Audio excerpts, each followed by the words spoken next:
¿Qué tal? Muy buenas noches, amigos de la burbuja de Periodista Digital. Gracias por estar con nosotros. Qué pena, ¿verdad? Que sea la izquierda la que marque la agenda y la que diga lo que está bien y lo que está mal. Qué pena que de lo único que se hable, por encima de todo, sea de una peineta. Una peineta es un gesto, bueno, pues evidentemente quizá no es el más educado del mundo, pero me parece un gesto incluso artístico. Y más en una persona como la del señor Mañueco, que no suele levantar la voz más alto de lo normal, y que hoy pues ha tenido ese gesto, en este caso con la izquierda, con el PSOE. ¿Y qué pasa? ¿Y qué pasa? ¿No se merece este PSOE no una peineta, sino todas las peinetas del mundo?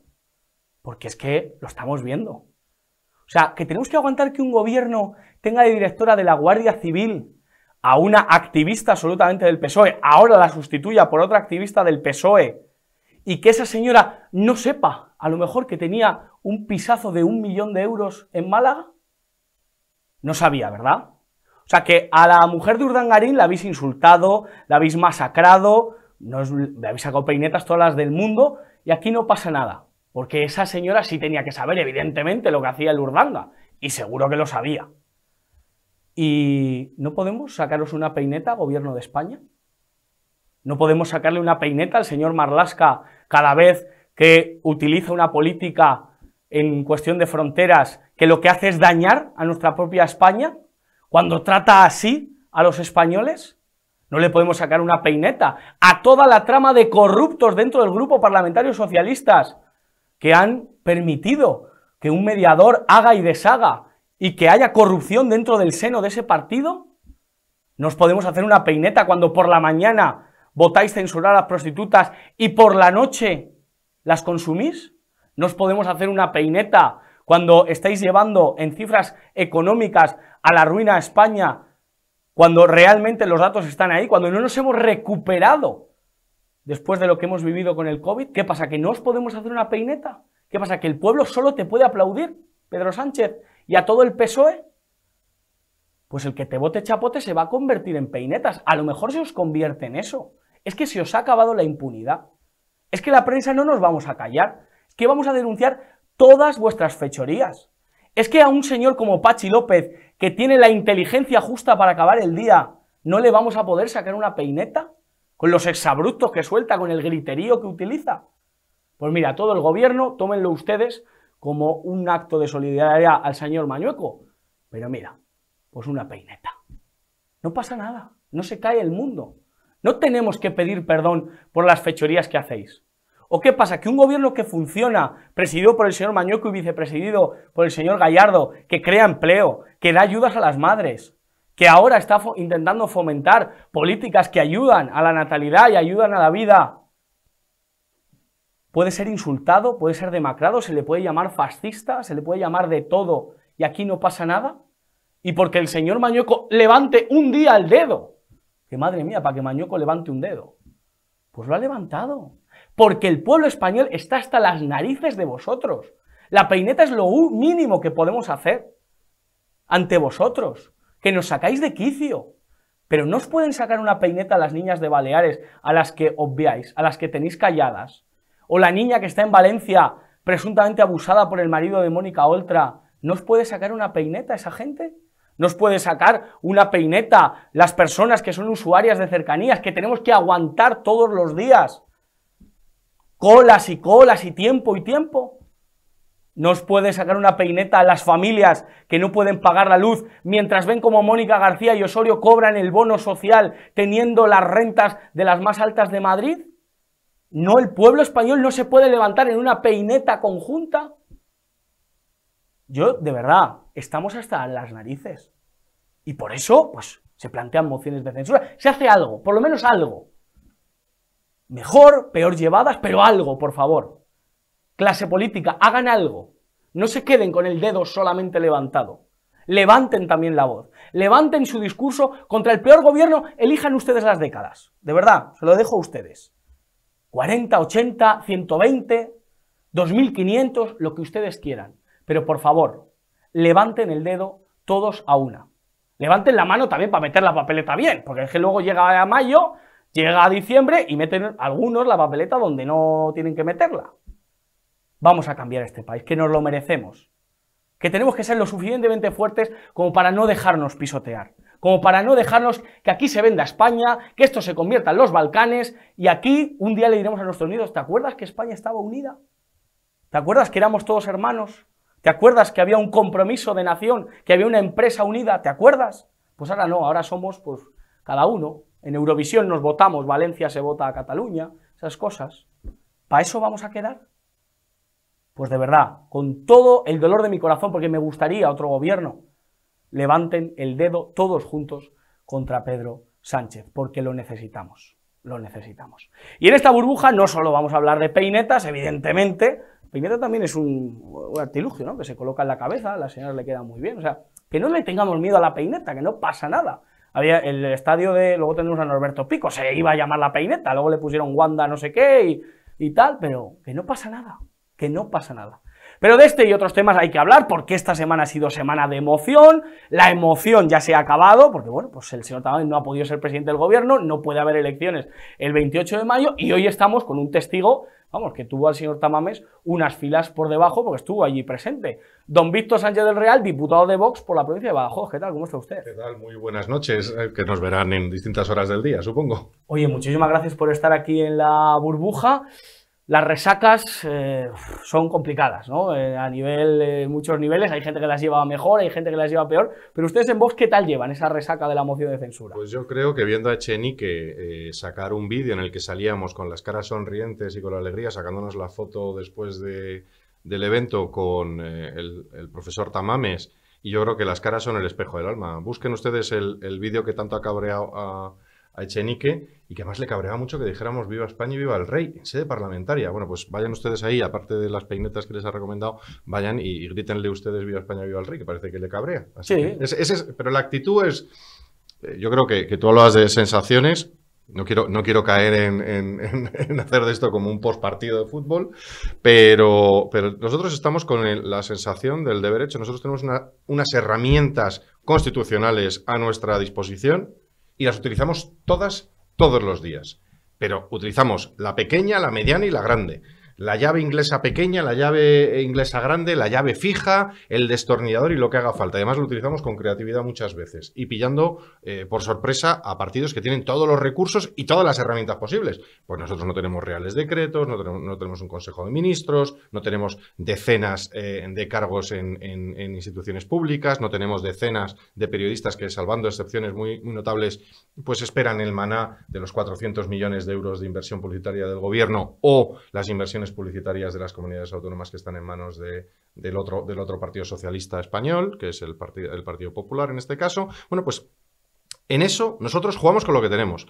Y tenemos el orgullo. Primero tenemos el deber, que esto la gente no lo entiende. Yo entiendo que mucha gente de izquierdas, que también te escuchará o nos escuchará, yo lo he tratado de decir, es que ustedes no entienden que a veces hay que hacer cosas que sabes que no venir adelante, pero porque hay que hacerlas. El deber hacer está por encima del hacer para conseguir. Y eso es una posición, si quieres, moral, que yo creo que afortunadamente no tenemos ni que hablar entre nosotros, que yo creo que los parlamentarios de Vox, nuestros senadores que también estaban allí presentes, y yo creo que el 100% de los votantes de Vox entienden eso perfectamente y están absolutamente alineados. No en una cuestión acrítica, sin zozobras de cuándo se toman las decisiones, por supuesto, pero la sensación del deber cumplido, de haber podido hacerlo lo mejor posible con las herramientas que tienes y haber salido a dar la batalla cultural, ideológica, de que se hagan cosas distintas.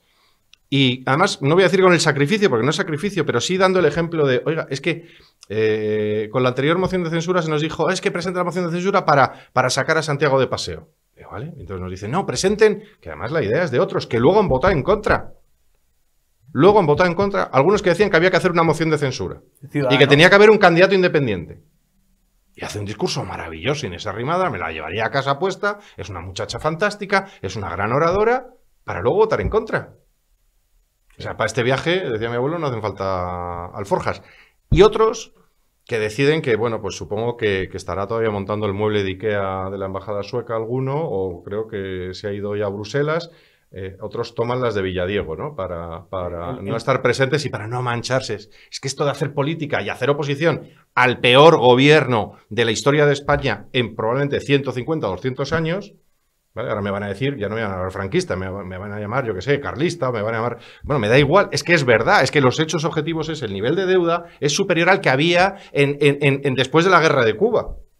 Entonces, ¿es el peor gobierno de la historia? Sí, ¿por qué? Porque lo dicen los datos. Y ante eso que hay que evitar que siga haciendo daño, porque hace daño en cada minuto, en cada segundo, en cada real decreto, en cada norma, en cada rueda de prensa, frente a eso hay algunos que toman la de Villadiego y eligen la abstención como vía de oposición madura y nos dicen que somos infantiles. Bueno, la infantilidad, yo no voy a entrar a calificar a otros partidos, pero yo creo que nosotros hemos hecho lo que había que hacer. Hombres y mujeres libres, serios e independientes, firmamos conscientemente lo que es un instrumento constitucional. Ojalá tuviéramos otra. O sea, como decía aquel, oiga, votennos y haremos cosas distintas, ¿no? Con más votos pues conseguiremos más cosas. Pero por ahora, esto es lo que tenemos, esto es lo que intentamos y esto es lo que presentamos. Y luego, no sé, todo el mundo decía, esto es un desastre, joder, pues se ha estado todo el mundo viéndolo. Es que no sirve para nada. Cientos de periodistas, aquí no se podía pasar por... Tú estabas en los corrillos. Nadie se ha dado cuenta. Bueno, pues por lo menos ha habido un soplo de alguien independiente que no se le ha dicho lo que tenía que decir y que resulta que lo que dice es lo que decimos nosotros y la gente de serie. Sobre esto te quería preguntar, sí, sobre la figura de Tamames, porque claro, ha dado muchas entrevistas, se filtró el discurso, y va y habla, y yo creo que ningún votante de Vox le ha podido poner un pero al discurso que ha hecho el señor Tamames. Claro. Resoplaron ustedes, dijeron, ostras, que no lo ha liado. No, porque está claro lo que no han entendido en el Partido Popular con su abstención, lo que no han entendido en Ciudadanos con su negación a esta moción de censura. A ver, yo no estoy de acuerdo con Tamames. Ni tengo por qué estar de acuerdo con Tamames. Hay cosas que piensa Tamames o cosas que ha pensado Tamames a lo largo de su vida política, extensa y variada, con las que yo jamás estaré de acuerdo. Ni tengo por qué estar. Y hay algunas incluso que no, vamos, que están en otro universo con respecto a lo que yo puedo pensar.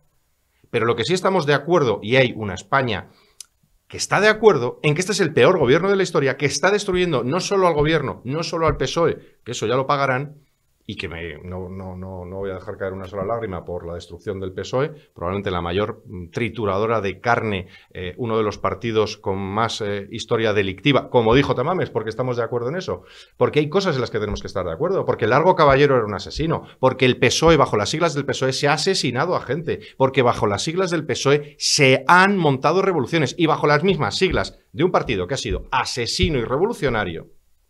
No lo digo yo, son palabras de Indalecio Prieto, un partido que sus mejores antecedentes democráticos, tanto que nos hablan, es Indalecio Prieto sacando una pistola, amartillándola y apuntando a un miembro de la oposición. Pues ese mismo partido del que están tan orgullosos, que nos hablaban, ¿te acuerdas? Aquello, bueno, tú eres más joven, de aquello de 100 años de honradez cuando yo era pequeño. 40 vacaciones. 40 vacaciones. Bueno, estos mismos son los que están destruyendo el Estado cachito a cachito y además no solo destruyéndolo, no solo robándolo, que ya sería grave, sino que además lo están entregando a los enemigos de España. Estamos hablando de los herederos, no, de los etarras, porque tenemos responsables de señalar, de ocultar crímenes cometidos y están en los escaños. Y a mí me pueden echar del Parlamento, me regañará la señora Meritxell Batet todas las veces que quiera, dirá que gruño, que grullo, pero el que nosotros estemos sentados a menos de 2 metros, de los que saben quiénes asesinaron a los hijos, a los hermanos, a las niñas, sobrinas de mis compañeros, eso es entregarles el Estado a esos, es la mayor degradación moral, que ya no es ni política. Entonces, ante eso, pues claro, pues la gente normal y de bien, al margen de sus ideas, de si eres más de izquierda, más de derecha, has evolucionado, porque yo, como siempre aquello, ¿no? Lo de todo se sale hasta de las drogas, no, pues también del comunismo se sale, también del socialismo se puede salir y hay esperanza después del socialismo, pero es que hay cosas básicas y es un Estado serio, una proyección exterior de España seria, un proyecto nacional, puede ser compatible con muchas ideas luego de ejecutar en el segundo decimal. Pero decir eso, pues si llamaron ya fascista a Tamames, pues calcula. ¿Qué podemos esperar? Me ha gustado la alusión del cachito, no sé si era por la canción de Nat King Cole, bueno, que podía ser, pero ha estado muy bien. Y la parte que más le gustó a usted del discurso de Tamames, si se quedara con algo, con una frase, con algo en lo que incidió. Como decían en redes, las caras, Josué, las caras. O sea, el ver las caras de todo, claro, repasar toda la bancada es difícil, porque como es la mayor bancada de la historia de España también, pero ver los rictus, las caras, el desencaje, la sensación de frustración, la sensación de sentirse humillados, no porque les estuviera humillando, sino porque sus propias posiciones les están humillando. El hecho de que venga todo un señor presidente del gobierno con miles de asesores, y no exagero, la gente dice, no, Víctor, es que dice cifras. Yo soy muy bruto. Pero yo cuando os digo una cifra es que hay más de 1000 asesores, con lo cual estamos hablando de miles de asesores, y va y es incapaz de subirse al estrado y hacer un discurso en el que defienda, oiga, que es usted el censurado. Hace censura a la oposición y encima la hace mal. Es que encima nos suelta ahí un tocho de 1 hora 40 minutos, creo recordar que fue el presidente del gobierno, donde no dice nada y encima tiene que mirar al móvil en la segunda intervención porque se da cuenta de que está contestando a lo que fue. Me alegro de que se filtrara y hasta ahí te puedo leer, porque entonces, ¿qué han hecho todos estos próceres de la patria y todos sus asesores? Ir al discurso filtrado y en lugar de ir al discurso que se les estaba dando. Se les ha dado un baño, ¿eh? Yo tengo la sensación de nosotros no nos sentimos, o sea, nosotros podemos ser un partido de gobierno, sí, sin duda, tenemos gente con la formación adecuada para ocupar las posiciones y hacer un cambio en España.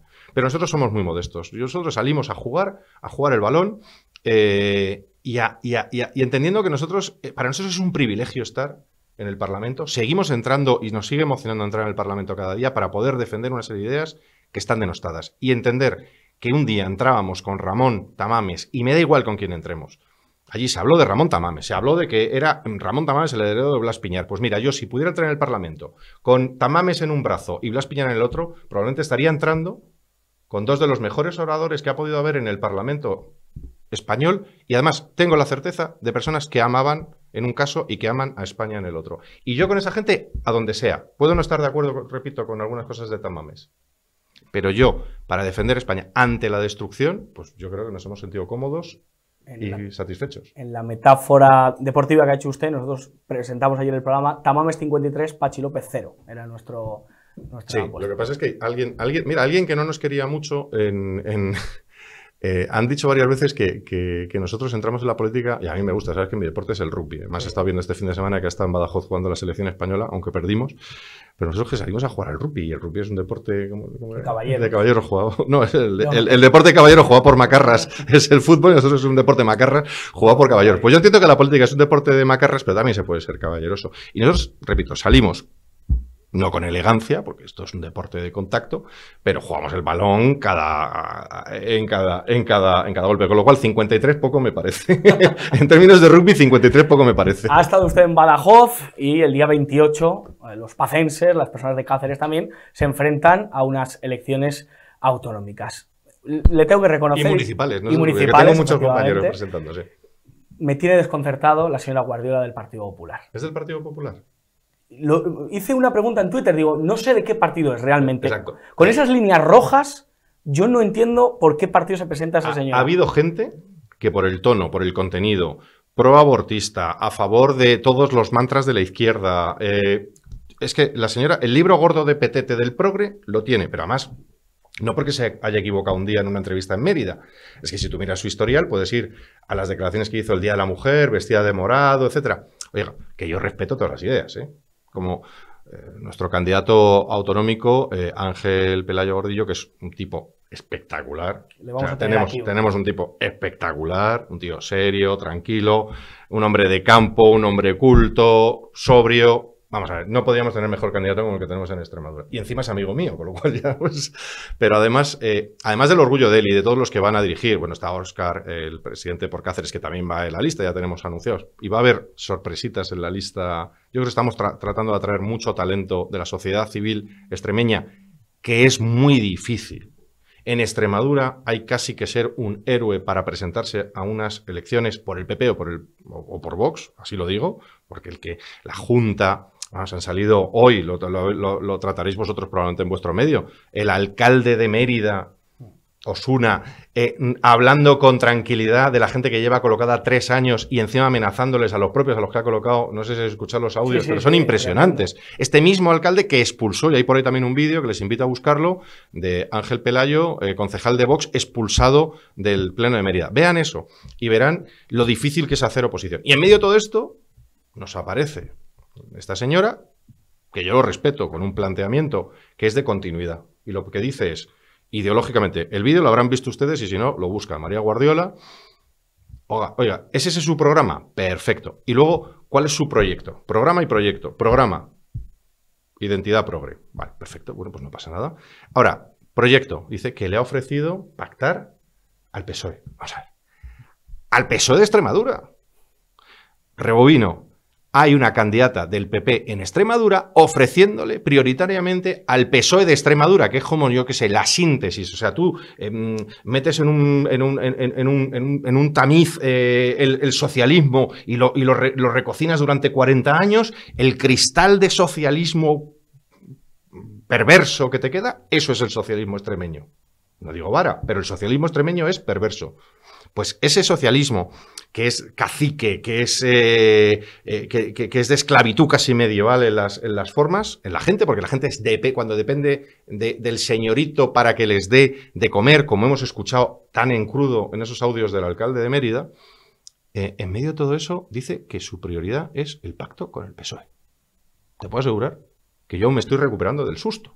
¿Cómo plantean ustedes la estrategia de pactos? ¿Cómo plantean ustedes desde Vox el decir, oye, ¿cómo nos presentamos a esas elecciones? En Castilla y León están ustedes gobernando con el PP, ¿cómo las plantean ustedes en Extremadura? Mira, ella también llegó a decir que su prioridad eran los 4 pactos que le había ofrecido al PSOE para gobernar y que luego le ofrecía pactos también a Podemos. Repito, hay una candidata, y no lo digo yo, lo ha dicho en un vídeo, que está dispuesta a pactar con Podemos. Bueno, mira, yo en su día, cuando yo me presenté de diputado, la gente no entiende muy bien el sistema electoral. Me decía, no, ya sabes, el mantra este de los terminales del PP, no, es que tú quitas votos. No, usted no entiende cómo funciona el sistema electoral. Yo entrando como diputado en Badajoz, y luego se repitió en Cáceres en la repetición de la electoral del año 2019, el 10 de noviembre, diciembre, ya no me acuerdo. Noviembre. Yo decía, no, si yo con quien compito es que si yo entro, no entra un diputado comunista. Palabra cumplida. La gente lo entendió y cuando yo entré por Badajoz dejó de haber diputado comunista por Badajoz. Digo, comunista porque en este lado del Podemos, pero además era comunista. Oye, para mí un exitazo, pero es que lo completamos cuando entró mi compañera Magdalena Nevado, a quien tú conoces muy bien, está haciendo una tarea espectacular en el Congreso en temas de la agenda contra la Agenda 2030 y en defensa de nuestro campo. La gente nos creyó y efectivamente, ¿qué pasó? Que con la entrada de los 2 diputados de Vox es la primera vez en la historia reciente de España en la que no hay representación de los comunistas extremeños en el Congreso de la Nación. Joder, para mí eso ya es un éxito. Eso es una estrategia.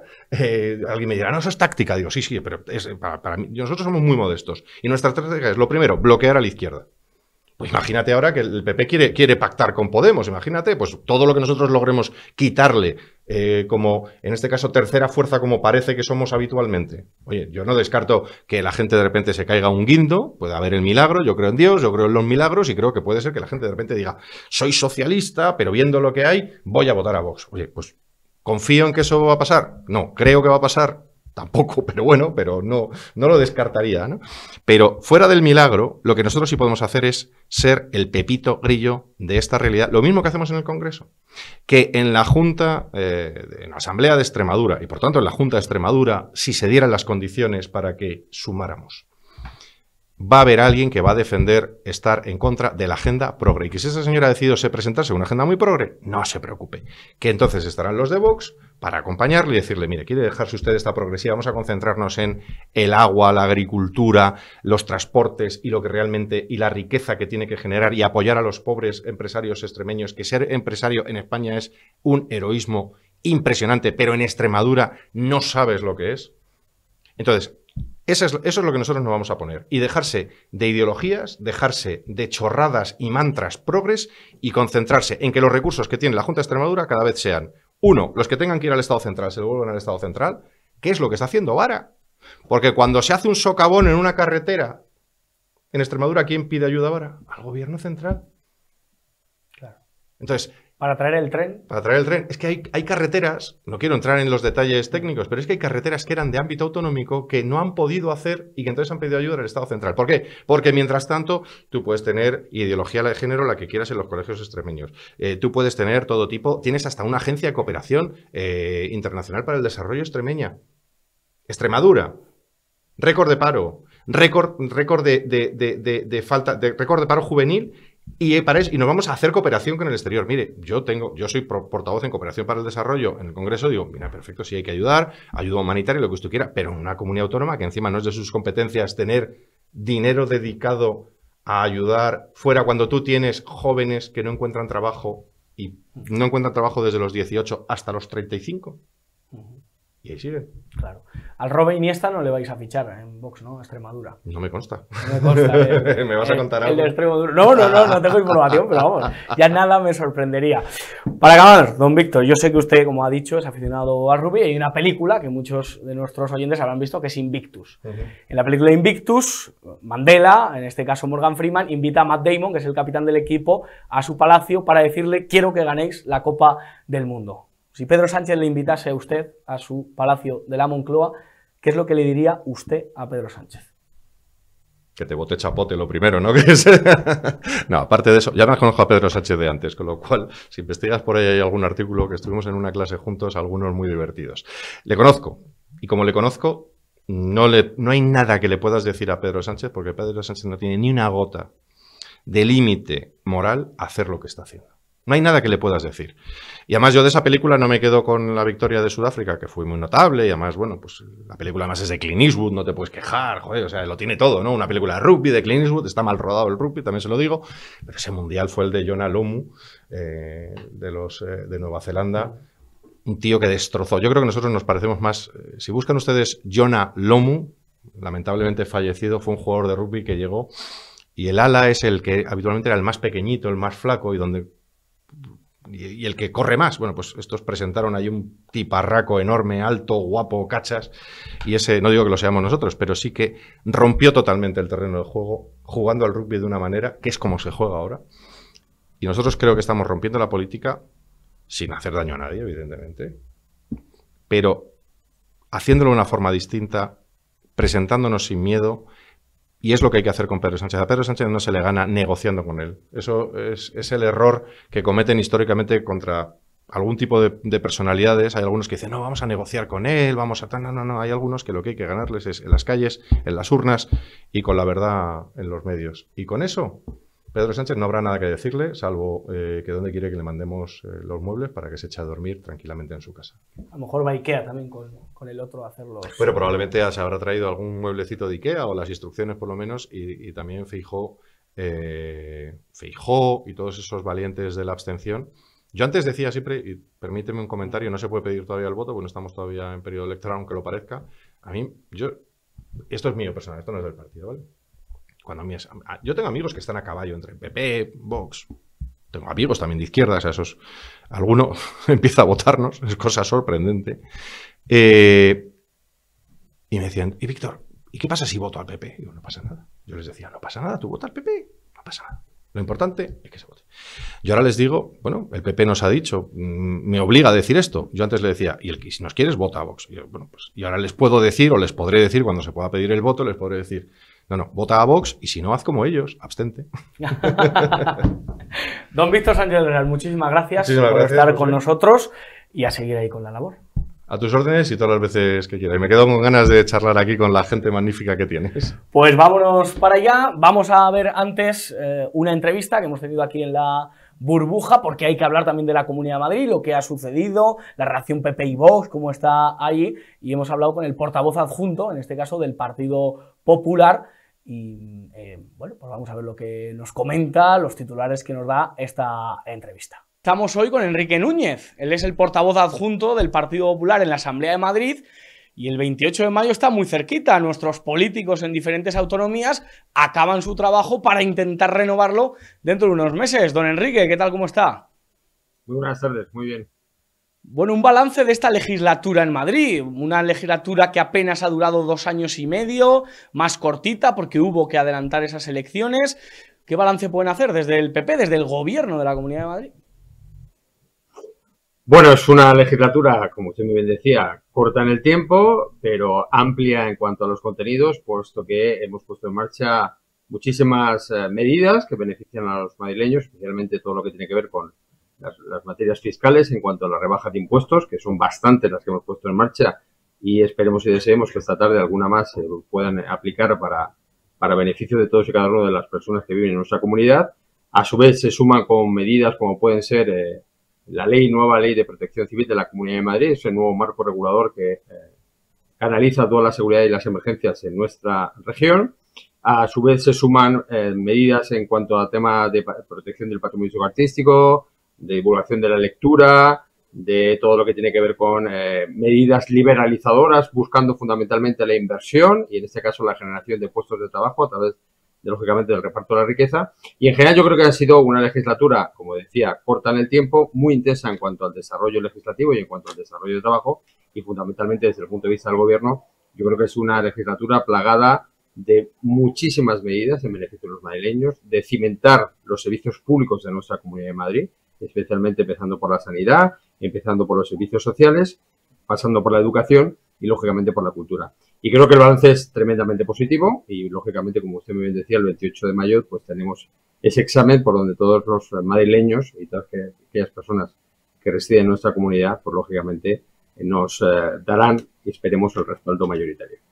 Vamos a ver lo que sucede ese 28 de mayo, pero hoy ha sido un día importante porque la presidenta, de alguna manera, ha roto la relación con un partido con el que ha habido ciertos acuerdos, ha habido una relación en la que les permitieron la gobernabilidad y hoy la presidenta, pues de alguna manera ha dicho, oye, hasta aquí hemos llegado, un Vox que se ha negado a aprobar los presupuestos y ¿qué implica? Sobre todo de cara al electorado, ¿qué le pueden ustedes transmitir cuando se rompe con un partido en el que se comparten una serie de principios, pero en el que hoy pues la relación ha quedado deteriorada?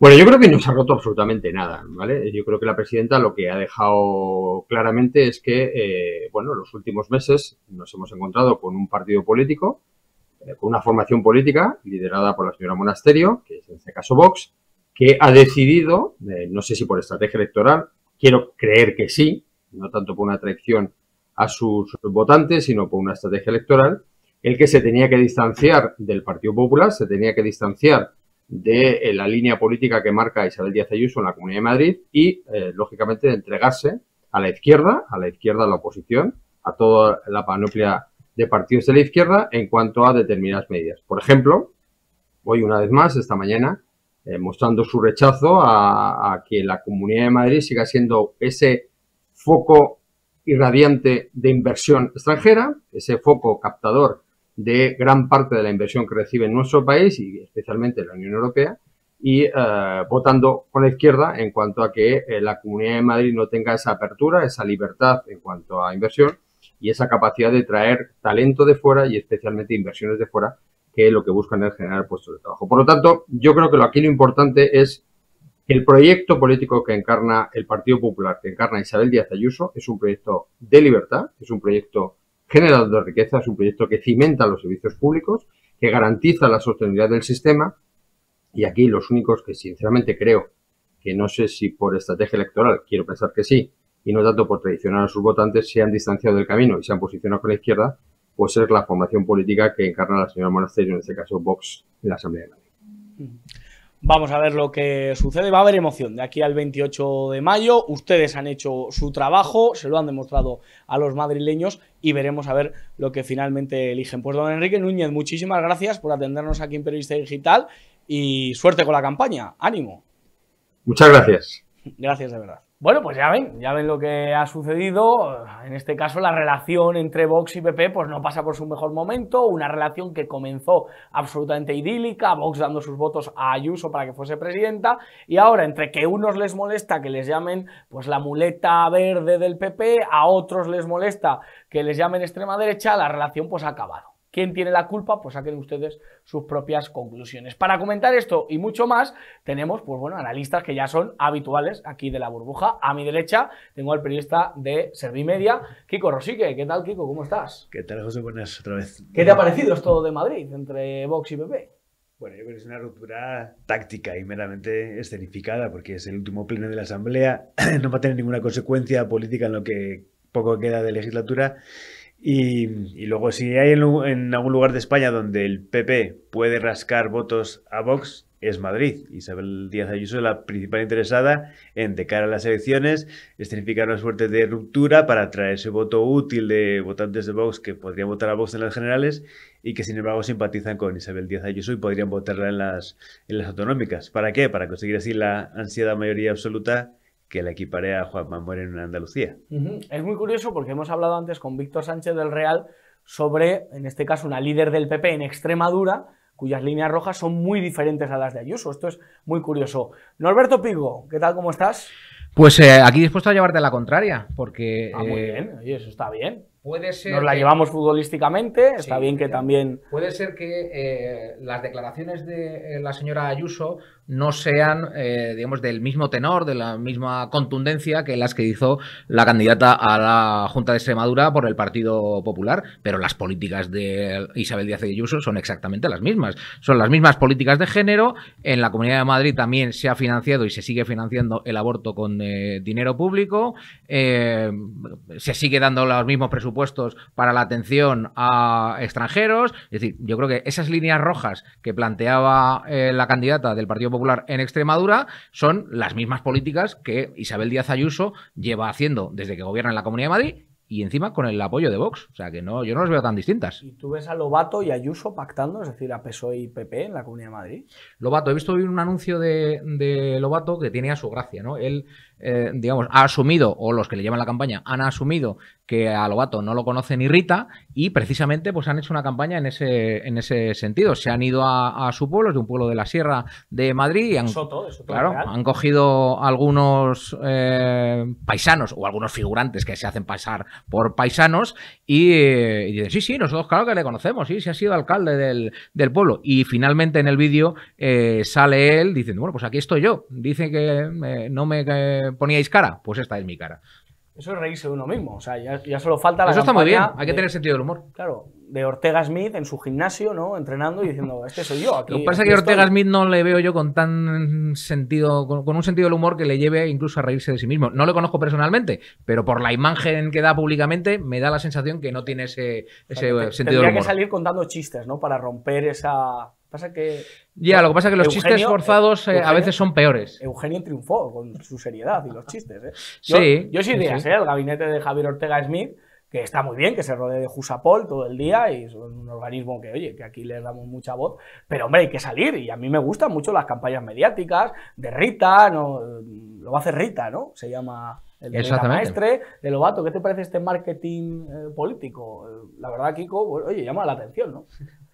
Yo suelo decir que la democracia es ante todo un mercado de partidos. Entonces, cada partido, cada vendedor tiene que exponer su producto de la mejor manera que se le ocurra y cada vez más complicado sorprender o hacer con calma. A medida que vas es como la droga. A la vez que vas subiendo niveles, no puedes quedarte en el nivel que dejó el anterior porque entonces no provocas ningún efecto en el paciente, en el consumidor Entonces, pues a veces hay que presentar mociones de censura, por ejemplo. Sí, efectivamente. La política es una droga. Pablo Iglesias lo dijo de Aznar y de Felipe González, que parecían cocainómanos de salir en la tele y de tal. Lo dice Pablo Iglesias, el que se ha montado su propio canal para seguir saliendo. Es muy curioso. Semana de resaca de la moción. Bueno, ya se pasó, ¿no? Ya se acabó. Yo creo que ya darle más vueltas, o sí hay que darle vueltas, ¿no, Alberto?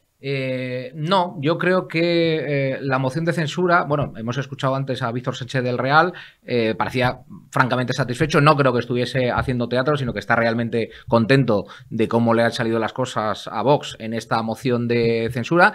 Yo, sin embargo, creo que el triunfo para Vox hubiera sido que hoy los partidos de la izquierda y los separatistas estuviesen pidiendo la ilegalización de Vox, ¿no? ¿Por qué? Porque su mensaje hubiera sido lo suficientemente contundente como para merecerse una petición de ilegalización por parte de los separatistas y de la izquierda. Sin embargo, me da la sensación que más allá de algún chascarrillo que ha podido protagonizar un Ramón Tamames, que la verdad es que se ha desenvuelto bastante bien, evidentemente no es un tonto, Ramón Tamames, pero más allá de algún chascarrillo, yo creo que la moción de censura va a quedar olvidada de forma inmediata, ¿no? Entonces, es verdad que no le ha salido mal, yo era de los que pensaba que quizás esto le podía salir mal a Vox, creo que no le ha salido mal, pero tampoco va a quedar en el recuerdo de los españoles, creo, de aquí al 28 de mayo desde luego, y seguramente tampoco a las generales que sean en diciembre. ¿Va a ser historia del parlamentarismo? Bueno, yo creo que sí, que formará parte del parlamentarismo y la próxima que se presente, pues se recordará como una anécdota. Bueno, una vez presentó una moción de censura, bueno, presentó 2 mociones de censura en la misma legislatura. Le queda otra oportunidad. Tiene en septiembre comienza un nuevo periodo de sesiones y podría presentar y hasta otra, diciembre, ¿no? que no hay elecciones, podría presentar otra. Porque el reglamento del Parlamento dice que se puede presentar uno por periodo de sesiones. Bueno, pues de efectivamente. septiembre a junio. Bueno, pues quizás veamos la tercera. No hay 2 sin 3, que dice el refranero. Kiko, tú y yo lo hemos vivido ahí en primera persona en el Congreso de los Diputados. ¿A ti qué te ha parecido todo esto de la moción? ¿Cómo has visto a los de Vox? ¿Cómo has visto al resto de grupos? Tú que has estado ahí en los pasillos. A mí me pareció en general poca cosa. Lo que vi dentro del hemiciclo me parecieron muy flojos casi todos los discursos, tanto del candidato como del presidente del gobierno, como de la vicepresidenta, como de casi todos los partidos. Eso me pareció una cosa... Claro, como hay que sobreinterpretar tanto para llamar la atención del espectador, pues al final, si estás muy pendiente del contenido, al final hay una gran discordancia entre el tono y el contenido. Así me pareció... A mí me parece un poco excesivo, o sea, el planteamiento de que el gobierno está en descomposición, lo dice el PP, que hay que presentar una moción porque el gobierno es una catástrofe para España, me parece un poco exagerado. Pero me parece también muy exagerado lo que dice el gobierno, el PSOE y Unidas Podemos, de que Vox es un partido fuera de lo normal y que no se puede consentir estas cosas y que degrada el Parlamento y esas cosas que dijeron cuando quien empezó no a degradar, pero sí a tomarse de forma poco institucional las instituciones fue la izquierda. Y me pareció bien, porque yo soy un poco iconoclasta, no creo que haya que respetar las cosas de forma muy ceremoniosa. Pero claro, si te permite tú ciertas cosas, como llevar una impresora, ponerte camisetas, tal, pues tienes que admitir que el otro juegue con las mismas normas y que intente sobreinterpretar, escenificar una serie de cosas para transmitir su mensaje político. Abascal le pidió a los diputados, otra vez, porque ya lo hizo en la primera moción de censura, oiga, los sugieres van decentemente, vayan ustedes un poco mejor. Yo, la verdad, debería ir mejor vestido al Congreso, he de decirlo. Tú, Kiko, eres testigo que a veces llevo una camisa por fuera y estas cosas. Haces muy bien. Sí, hago muy bien, pero hombre, es el Congreso, para que yo no estoy representando a todos los españoles, yo les estoy representando a ustedes. Pero bueno, siempre, últimamente me pongo americana, me lo recomiendan las chicas, que me ponga americana, camisa, esas cosas, y pocos resultados me están trayendo en el ámbito de las chicas. Luego en el ámbito de ustedes, de representarle a ustedes, pues algo mejor. Lo mejor y lo peor del discurso de Tamames. ¿Qué es lo que más te gustó, Norberto, y lo que menos?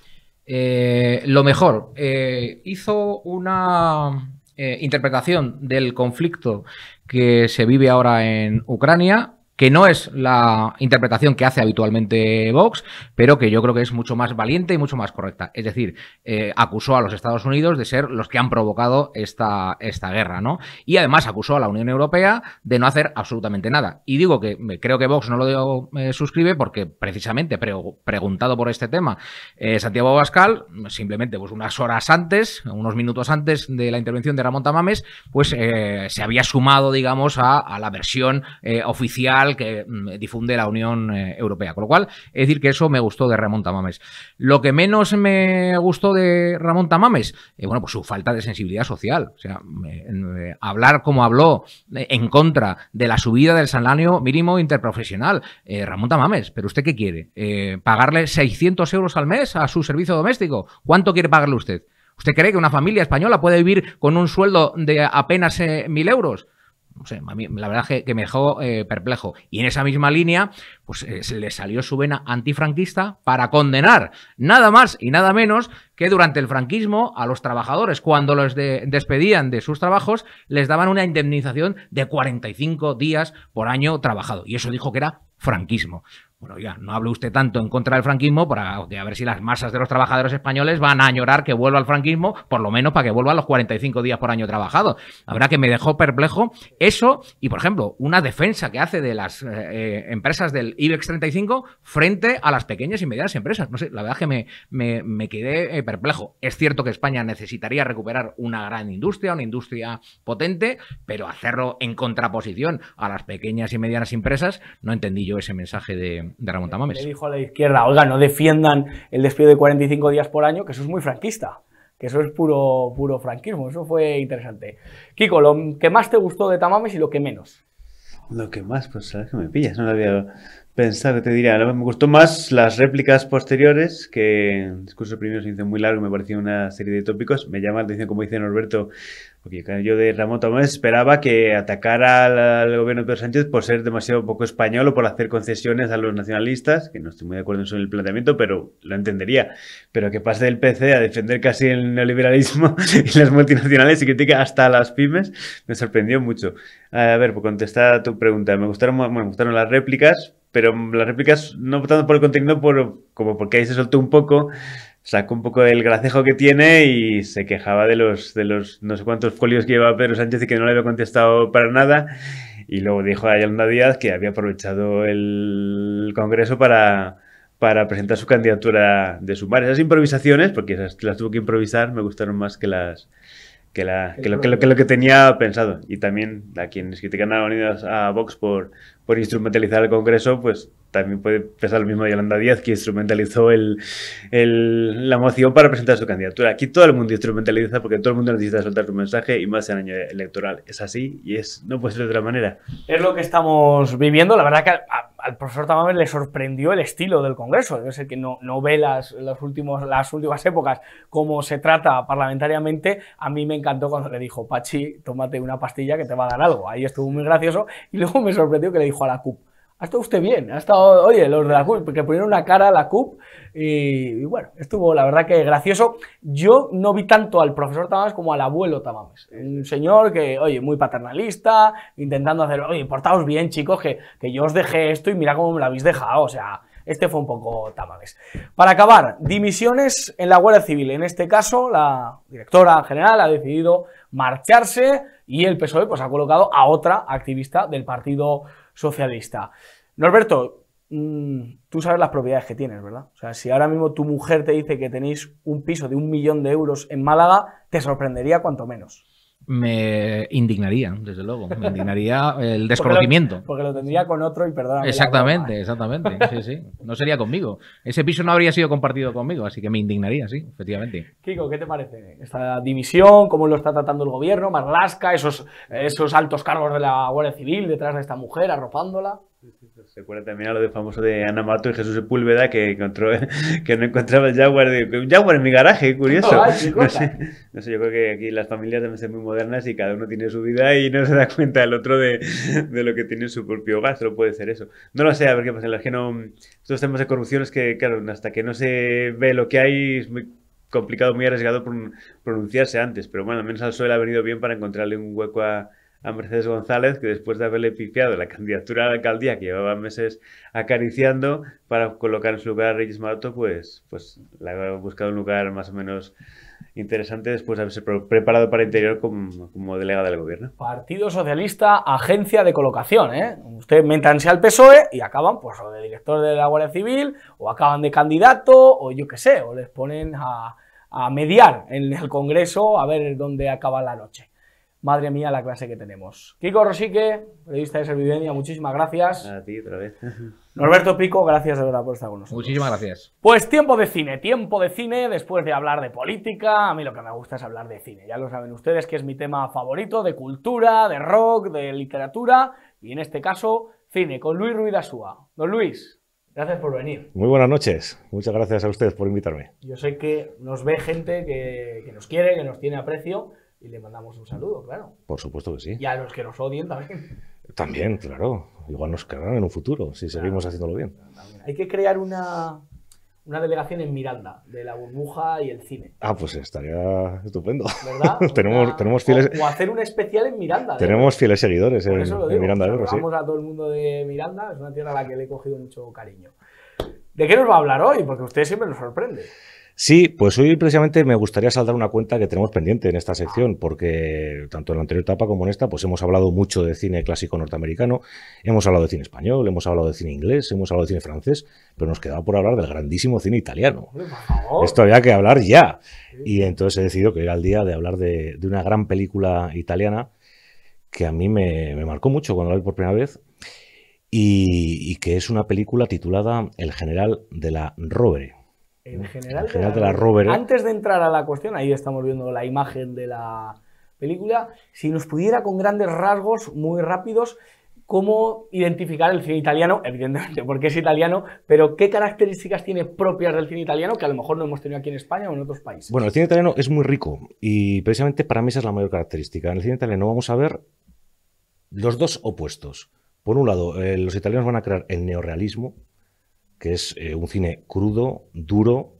La gente, fíjate, Josué, son películas de una extraordinaria calidad y la gente no le gustaba ir al cine porque decía que bastantes desgracias tenían en su vida diaria como para verlas en el cine, que ellos querían disfrutar Un cuento muy de madre. Mi de historias madre- exóticas. Y por otro lado, los italianos van a ser maestros en la comedia, de humor, un humor muy simpático, unos personajes maravillosos, de los que, por cierto, mencionaremos alguno también en esta película, que no es precisamente de humor, ni mucho menos. Pero yo, para mí, destacaría el cine italiano eso, los dos polos que se conjuntan perfectamente entre la realidad más cruda y dura y la alegría de vivir de esas comedias maravillosas italianas de las que hablaremos en un futuro también, claro. Pero la de hoy no es de ese tipo, es más de las primeras. O sea, esta película la englobaríamos en ese Esta película es que realismo. no, precisamente la he escogido porque tiene parte de varios géneros, pero desde luego que no es de humor ni mucho menos. Esta no, esta es una película ¿Acabaremos llorando seria. cuando la veamos?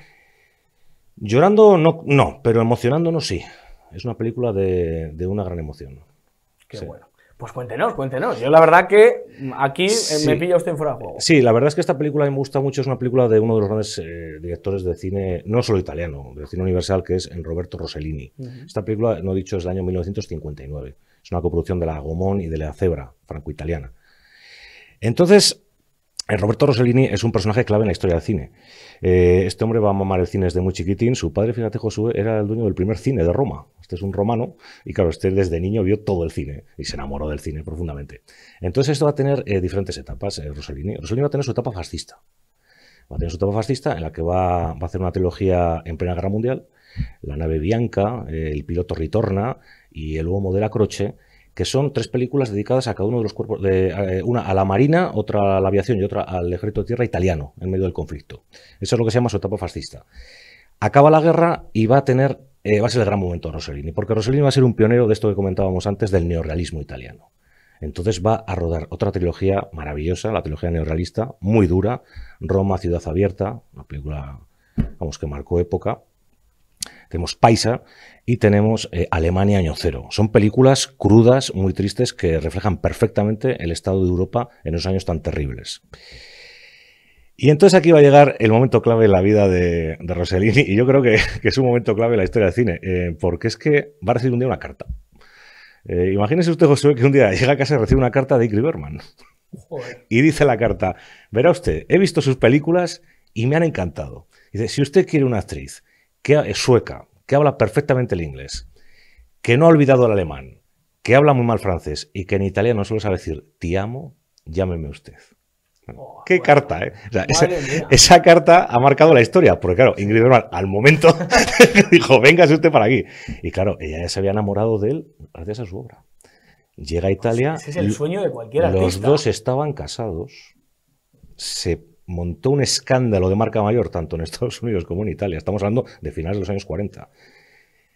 Rossellini tenía, aparte de su mujer, tenía un amante, que era la actriz Anna Magnani. Cuando se entera Anna Magnani de lo que está pasando, en pleno hotel este de Amalfi, este hotel tan famoso, el Hotel Convento de Amalfi, muy italiano todo, coge una bandeja de espaguetis y se la arroja en la cabeza en medio del restaurante a Rossellini. En fin, aquello fue tremendo. Y entonces ellos van a empezar a hacer películas juntos. Y es la famosa trilogía de Ingrid Bergman. Claro. Entonces va en el año 51 Stromboli, luego año 50 Stromboli, luego van a rodar en el 51 Europa 51, y finalmente la mejor de todas, que es Viaggio in Italia, Te querré siempre, con George Sanders. Es una película que marcó profundamente a los directores franceses que luego van a empezar con la Nouvelle Vague. Truffaut, Godard y todos estos van a estudiar muy a fondo esa película. Y en ese momento, después de esa película ya, llega la ruptura con Ingrid Bergman y se queda en la ruina más absoluta. Bueno, pues ahí filma El general de la Rovere. En teoría, un encargo para ayudarle porque estaba en la ruina total, no tenía ni para comer. Y va a rodar como si fuera un encargo el general de la Rovere. Pues menudo encargo, ¿cómo salió esta película? Que es una película que ya digo que a mí me ha marcado. Qué bien le vienen a los artistas las desgracias, y en este caso las desgracias personales, para salir adelante. Sí. Y esto se plasma en la película, esta situación personal suya de ruina, de... Él esa película no le da importancia. La rodó en menos tiempo del que eso no suele pasar. Ahorró un montón de dinero en la producción y demás. La película, desde luego, que es una película muy triste, pero que cuenta una historia apasionante. La película narra la historia... Bueno, para empezar, la película hay que situarla para que los oyentes se sitúen en el tiempo. Estamos en el año 44. Estamos en plena guerra mundial en Italia, que fue particularmente cruenta porque, claro, en Italia la guerra mundial va a ser también guerra civil. Estamos en ese momento en que el sur, después de la invasión de los aliados de Sicilia, va a ser zona aliada. El rey Víctor Manuel III ha depuesto a Mussolini, pero en el norte se proclama el Estado fascista de la República Social Italiana. Entonces esta película se desarrolla en Génova, en el norte. Y aquí tenemos a un pícaro, a un vividor, a un jugador que se llama Bardone. Y este Bardone pues se dedica, fíjate, a vivir de los sobornos que saca a pobres familiares de detenidos por la Gestapo, y tiene un oficial alemán que es compinche de él, y entonces pide dinero a la familia de estos pobres desgraciados, ¿para qué? Para repartírselo con el alemán y que a cambio pues mejore un poco las condiciones de los detenidos. O sea, a eso se dedica, ¿no? Anda mal viendo así. Es un tipo pues que vive con una aspirante actriz, a cantante, luego se nos dirá también que ha tenido, su anterior novia era una prostituta, es decir, vive un poco en ese ambiente y es ludópata. Todo lo que gana se lo gasta. Pero es muy simpático, tiene mucho don de gentes, la gente confía en él. Entonces va a llegar un momento que todo ese tinglado se desmorona. Van a pillarle al oficial alemán corrupto y a él y le van a dar a este una opción. Va a ingresar en el penal de San Vittore y lo que le dicen los alemanes es: te vamos a respetar tu vida si tú trabajas para nosotros. ¿Cómo? Haciéndote pasar por el general de la Rovere, que es un general mítico que ha ido a unirse a la resistencia contra los alemanes y que tiene que contactar con el líder de la resistencia, que es un tal Fabricio. Los alemanes saben que ese Fabricio está en la cárcel, pero no saben quién es. Dicen: tú, vete ahí, él se pondrá en contacto contigo, nos dices quién es y ya detenemos a la cúpula de la resistencia. ¿Qué pasará a partir de aquí? Vamos, la segunda parte de la película es apasionante y animo a los espectadores que la vean, porque es una película muy bonita en ese sentido de cómo cambia la vida de este hombre y lo que va a ocurrir a partir de su ingreso en el penal. Qué bueno, joder, es un argumento, vamos, para engancharte. Está muy bien, está muy bien. Qué bueno. Oye, ¿y el guión qué tal está? El guión es que, fíjate, Josué, el guión parte de un relato de para mí es uno de los mejores periodistas de todos los tiempos, que es Indro Montanelli. Indro Montanelli, el italiano, que bueno, tiene una trayectoria estupenda, periodista, historiador. ¿No? Yo tengo como oro en paño en casa la historia de los griegos, la historia de los romanos, ¿no? De Roma, de Montanelli. Entonces, él estuvo en el penal de San Vittore y él esboza ahí el relato. Entonces, nada, van a hacer un guión en base a ese relato, un guión de Diego Fabri, en concreto. Y luego los actores, pues vamos a destacar, por ejemplo, al gran protagonista, que es el general de la Rovere, entre comillas, que es Vittorio De Sica. Vittorio De Sica es el gran actor italiano, pero sobre todo el gran director italiano. Entonces, Vittorio De Sica va a ser este director, también junto con Rossellini, que es el que inicia el neorrealismo. Entonces tenemos a Vittorio De Sica, fíjate, El limpiabotas, Ladrón de bicicletas. Claro, todas estas películas han quedado marcadas en la historia del cine. Milagro en Milán, Humberto D. Va, yo qué sé, con Sofía Loren, la de Dos mujeres. Entonces, Vittorio De Sica va a compatibilizar su carrera como prestigiosísimo director con su carrera de actor, sobre todo carrera de actor para completar ingresos, porque Vittorio De Sica también tenía un problema tremendo con el juego. Tenía que mantener también a varias familias y nunca tenía un duro. Entonces tenía que trabajar en todo. Entonces, como actor destaca, aparte en esta película, que lo hace fenomenal, pero destaca como ese simpático mariscal Antonio Carotenuto, que sale en esas películas graciosísimas. Ese otro tipo de películas italianas, las que hemos hablado, que son Pan, Amor y Fantasía, Pan, Amor y Andalucía, Pan, Amor y Celos, Pan, Amor y... O sea, todas esas películas maravillosas con el protagonista que es el... Carotenuto, en Las sandalias del pescador hace del cardenal Rimaldi, por ejemplo, también es un actor muy prestigioso. Un día nos tiene que hacer un especial de personas del mundo del cine que han tenido problemas con el juego, porque yo creo que podría salir sí, claro, es un reparto es para un premio un en los casinos. Él mismo, pero él es curioso porque muchas veces cuando se tienen problemas con drogas, con alcohol, con juego, pues se niega, ¿no? Él no, él lo reconoce correctamente. Claro. Fíjate que él tuvo él cortó con su mujer, pues conoció a María Mercader, la actriz española, prima de Ramón Mercader, el asesino de Trotsky. Efectivamente. Es que es un... Pero es que es un personaje muy... Para hacer toda una película también. Sí, claro. ¿Qué más del reparto? Bueno, pues ahí tenemos a Hanse Messemer, que es el alemán. Es el alemán, claro.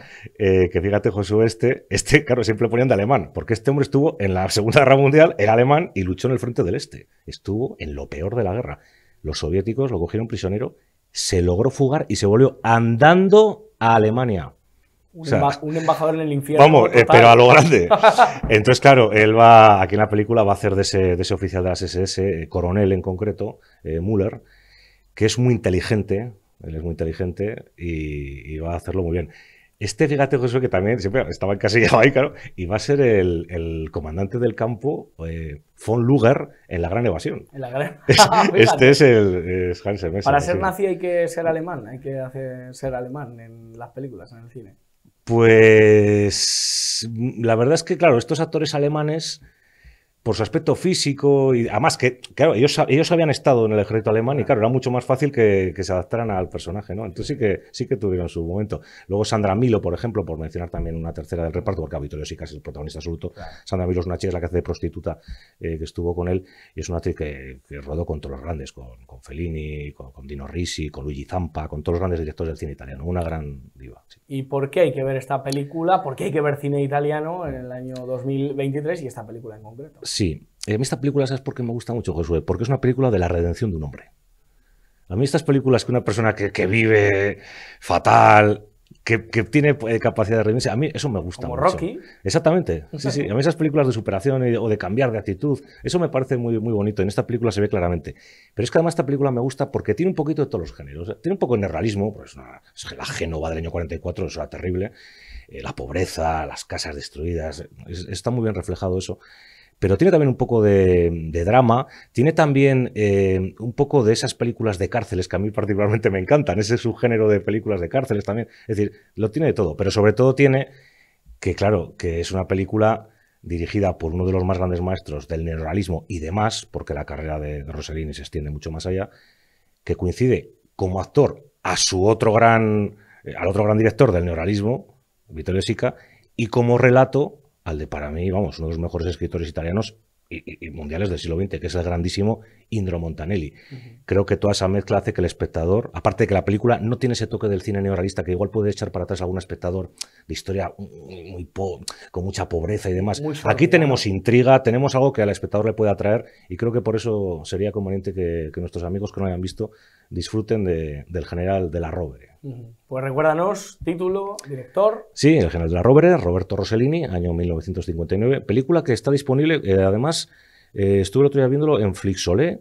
Por ejemplo, lo pueden ver. Pueden ver esta película. Qué bueno. ¿Y Rossellini luego tiró para arriba después de...? Rossellini, esto le sirvió para sobrevivir. Fíjate, en los restaurantes no tenía ni para comer. Y hacía pactos con los restaurantes, ponía lasaña a la Rossellini y tal, era tremendo. Y después él dijo que el cine estaba muerto y siempre estaba experimentando y dijo que el futuro era la televisión y se volcó en el mundo de la televisión, curiosamente. Ay, los italianos y la televisión, ¿eh? Que se lo digan a los del Canal 5. Luis Ruiz de Asúa, muchísimas gracias. A usted, como siempre. Por estar con nosotros y regalarnos cine. La semana que viene más. Pues ya se lo digo, siempre, en esta burbuja de hoy y en las de todas las burbujas se lo diré. Que no se lo cuenten, que ya se lo contamos nosotros. Alejen a los niños del televisor y aléjenles de Irene Montero. Que Dios les bendiga.